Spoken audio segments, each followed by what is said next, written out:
Tell me something about when he was mayor. Whoa.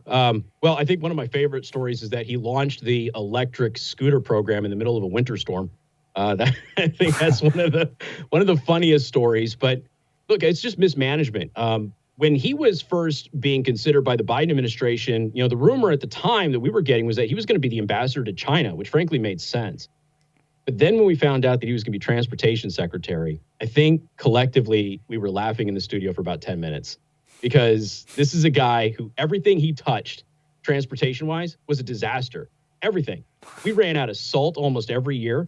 He never managed the salt properly. Potholes were never filled. Pothole Pete, by the way, comes from my show. Thank you to America for taking up that one. This is a guy who wanted to move the train station from the airport to downtown South Bend. Well, it had been moved from downtown South Bend to the airport because it was causing problems. His basic big claim to victory was smart streets. And that's where he took the streets in South Bend from being one-way to being two-way.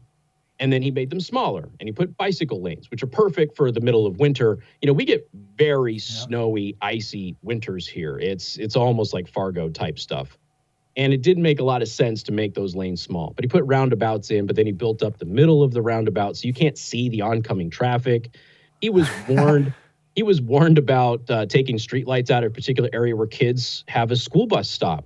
He was warned about it for months, and he ignored it, and an 11-year-old boy was killed tragically because of that. And the way that the roundabout, I'm not anti-roundabout. A lot of people here are, but I'm not. But the way that they're designed is not correct for the climate in the region. And what he's done is he's increased response times for first responders. The firefighters are the ones that I hear from the most who are really upset. They can't get to certain calls as fast as they used to. Traffic congestion at certain times when Notre Dame games get out, it's insane. The whole reason they went to the one way was because of the traffic jams when Notre Dame got out. And that it's basically all of his main transportation projects were, let's take South Bend back 60 years to what had been changed 60 years ago because it doesn't work. And we're just going to go back to that, but we're going to plant some plants and we'll make it bicycle friendly. He's super, super proud that South Bend is named as one of the best bicycle-friendly cities in the nation. Which, okay, ride a bike, that's fine, whatever. But it doesn't work in a winter storm in the middle of winter when you've got inches of snow and ice and lake effect, snow falls and things like that. It just doesn't work.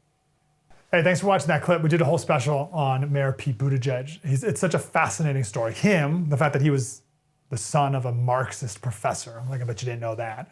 So his life and his time as mayor, and then the failures of his time as transportation secretary. But there's a bigger story here. There's a couple bigger stories. One of them is it's the death of meritocracy in this country. That this guy could ever be nominated to this position. And then how the lack of shame and humility to even accept it. All these big themes and the specific details we break down on the special that's available at thefirsttv.com/support.